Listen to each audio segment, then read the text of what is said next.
What is going on, my broskiis? My name is Toadskii, back again, here to bring you guys yet another One Piece Treasure Cruise video. So in today's video, we had a data download on Global, which input the Stampede Sugo-Fest that was arriving on JP only just a couple of days ago, or yeah, it was like a couple of days ago.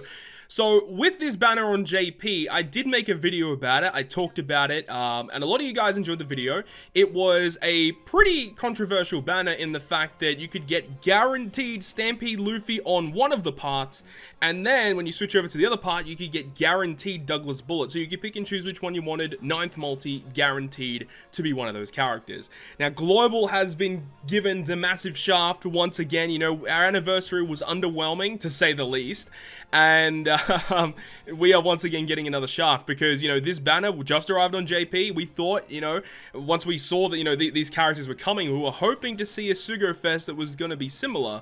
Unfortunately, it doesn't seem to be the case. So, yeah, we're not getting Stampede Luffy or Bullet guaranteed, which obviously is really annoying for me personally because I still don't have, you know, Stampede Luffy. It's a massive meme at this point, and look, Bandai are just memeing me, honestly, I feel like, dude. This is just stupid. So if we look at the step details, Step 9 is a guaranteed recommended character. Now, that still is not terrible, because if you go to the recommended characters list, you've got the Luffy, Sabo Coalla, V2 Zoro isn't as good as the other two, Sanji Judge is still very good, especially with the recent Powerhouse meta, he's still very good, Capone, not as much.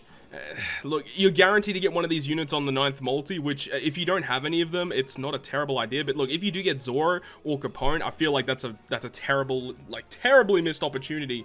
And then for the other banner, it is the same thing on the 9th multi.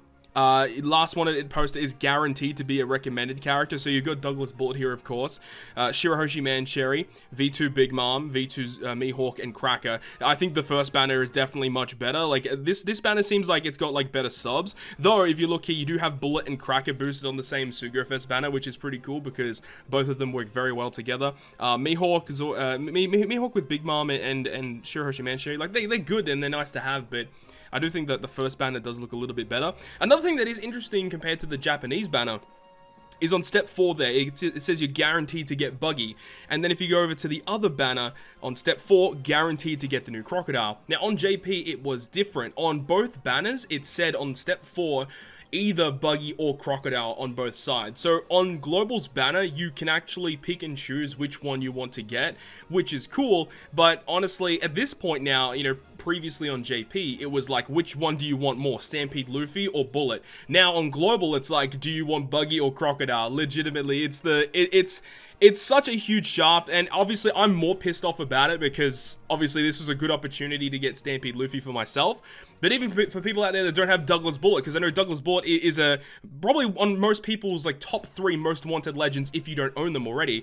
Douglas Bullet would be up there for many players, and the fact that he's not going to be guaranteed, I can kind of understand why they've done it, because obviously in terms of global side of releases, they're only what, like 2 months old, so I can understand why they did that. On the same token though, I feel like the fact that JP just got this banner with the guaranteed of those characters, it's such a huge shaft, and I think a lot of players are going to be pissed off about it. I myself, as you can tell, am very pissed off about it. But let's talk about the rest of the Sugo-Fest. So the first multi is discounted at 30 Rainbow Gems. The second multi is also absolutely stupid. Whoever constructed the most recent Sugo-Fests, I don't know who this person is, but the recent Sugo-Fest structures have been awful in my personal opinion. And this just goes to show, right? Second multi, last wanted poster, One Piece Stampede characters are rate boosted. It's not even a guaranteed Stampede character. It's just a rate boosted Stampede character. Like, what? Like, there's so many rare recruits. You could even lower the legend rate for the 11th poster of this multi. Just make it a guaranteed Stampede unit. It's so weird. So weird, man. I'm just not a big fan of this. Third multi is a legend. Fourth is Buggy. The fifth is nothing. Sixth is a legend. Seventh is nothing. Eighth is a legend. Ninth is the recommended character. 10 and 11 are nothing, then you got a limited pool legend. 13, 14 are nothing, then you've got a limited pool Sugo-Fest exclusive character. Another thing about the Japanese banner is that it listed it as a 1.5 times legend rate Sugo-Fest. Unfortunately, we can't see the news right now. If this banner is not a 1.5 times legend rate, bro, I think people are going to get their pitchforks out. Like, how can you create 2 banners, one for JP and one for Global, and make them so much different from each other. It is absolutely absurd, in my opinion. Anyways, rant over that. This Sugo-Fest sucks. No, do not pull on this banner. Even if it is a 1.5 times legend rate, I wouldn't suggest it. Not guaranteed Luffy, not guaranteed Bullet. No, I just don't think it's a good idea. I think you should save your gems and skip this Sugo-Fest.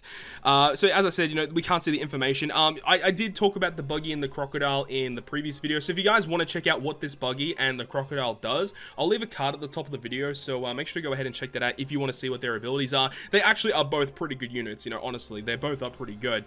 Am I personally going to be doing pulls in this Sugo-Fest? I'm not really too sure. I'll have to, you know, take a really long, hard think about it because this banner, man... It breaks my heart. Anyways, let's talk about other things that were input in this data download, because this was not the only thing that we got put in. Now, if you guys have been keeping up to date with the JP side of things, they actually got a brand new raid boss character, which is actually going to be this Douglas Bullet, and it's been fast-tracked to global, which is exciting to see. So here is the brand new raid boss, Douglas Bullet, who is a quick driven fighter, captain ability of a 3 times boost to strength, quick, and psi, and then a 3.25 times boost to himself, and then his special ability will go ahead and be a 25% health cut to one enemy, and if your crew consists of all strength, quick, or psi units, you get a 2 times color affinity for 1 turn for those units. Otherwise, it's a 1.75 times boost to those units for their color affinity. So it's pretty good. Honestly, pretty good unit in terms of free to play. Support ability, only quick characters, giving them 7% attack.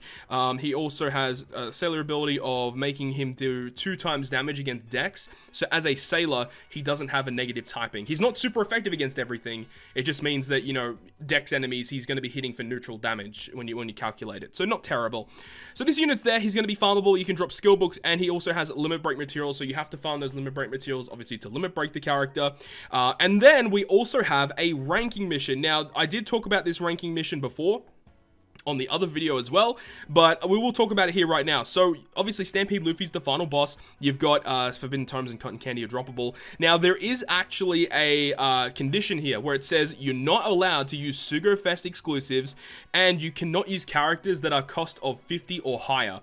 I think this is absolutely horrific, because it means that people that have gone ahead and saved up unevolved legends, you can't even use them here, because it specifically says you cannot use Sugo-Fest exclusive characters. So you have to resort to rare recruits, Coliseum units. I don't know if raids count. Well, it says 50 cost or lower, so I guess raids would count. But either way, when this comes out, I will be making a video about it, talking about it, and hopefully with multiple teams. I'm not really too sure. I haven't really researched this event because it only just came out on JP, so I'll get to doing that for sure. Now, we can actually go ahead and check out the ranking event. The ranking actually looks really, really good, by the way. So there are 2 different rankings, right? You've got one for the lower stamina difficulty, and you've got one for the higher stamina difficulty. And there's definitely like a massive difference between the rewards, which you guys are about to see once it actually loads. Come on, bro. So as you can see, March 22nd at 1900 PST is when this goes live, and that is also when the banner will go live as well. So this is the lower stamina difficulty, and you have to deal, is it 100 million damage or is it a million damage? It is 10 million damage, my bad. You have to deal 10 million damage over the course of the entire run. Yeah, it says highest score for total damage dealt during a single quest. Obviously, special damage does not count. This only counts for your normal attacks. If you deal 10 million damage total on the lower stamina difficulty, you get 2 rainbow gems, 20 forbidden tomes, and 5 lobsters. Nothing crazy there. However, when we talk about the high stamina difficulty, the rewards are immense. So we can go ahead and have a look at this. If you deal 55 million damage throughout the entire duration of the run, you get 30 rainbow gems and 6 copies of Buena Festa, which is a brand new character that's arrived to Treasure Cruise. He is a support character for Douglas Bullet. He's okay. He's not anything like game breaking, but he's not too bad. So you have to deal 55 million damage over the course of the run, you get 30 gems, and you get 6 copies of the unit, so you get 1 copy, and then you feed 5 additional copies to the unit to get his support ability maxed. Now, even by doing that, you also get an additional 10 gems, and then an additional 3 gems. So if you complete all the rankings, you actually get a total of 45 rainbow gems for free just by completing the ranking mission. So it's actually pretty easy, right? Well, I say it's easy. I haven't actually checked the event yet. I assume it's actually going to be a little bit difficult, but that's awesome to see, right? The fact that, you know, you get 45 gems just by completing a ranking mission, which is actually really, really cool. But that is legitimately it. You know, we've got the ranking mission, we've got the raid boss, and we've got the new Sugo-Fest banner, and that is all coming on the 22nd of March 2020, and there is obviously going to be Chopper Man missions available here as well. You can get the limit break materials for Douglas Bullet by completing certain quests here. So if you complete with Luffy in your crew, complete with Sabo in your crew, Hancock, Law, who else is there? Buggy as well, Crocodile. Basically, if you run like a full team of Stampede characters, you can just complete it, get a bunch of limit break materials, which makes limit breaking the character a little easier, of course. And then obviously you got the Stampede collaboration stuff, but that's about it. So hopefully you guys enjoyed the video today, breaking down, you know, the new content that's coming. I'm really upset about the Sugo-Fest Global Shaft, hashtag Global Shaft. You know, the Japanese players winning right now, but hopefully you guys enjoyed the video today, and if you guys did enjoy it, make sure you go ahead and leave a like, and if you want to stay up to date with more content, including more One Piece Treasure Cruise content, make sure to go ahead and hit the subscribe button down below. But other than that, guys, I will see you guys within the next video.